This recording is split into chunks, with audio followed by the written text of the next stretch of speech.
సంగారెడ్డి జిల్లా రామచంద్రాపురంలో భారీ అగ్ని ప్రమాదం జరిగింది.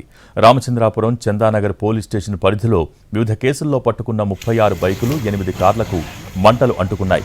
క్షణాల్లోనే పూర్తిగా దగ్ధమయ్యాయి. గుర్తు తెలియని వ్యక్తులు సిగరెట్ కాల్చి చెట్లల్లో పడేయటంతో ఒక్కసారిగా మంటలు చెలరేగాయని భావిస్తున్నారు పోలీసులు.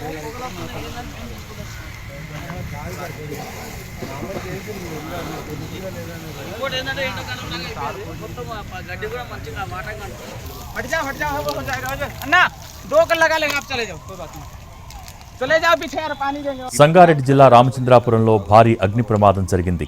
రామచంద్రాపురం చందానగర్ పోలీస్ స్టేషన్ పరిధిలో వివిధ కేసుల్లో పట్టుకున్న 36 బైకులు 8 కార్లకు మంటలు అంటుకున్నాయి.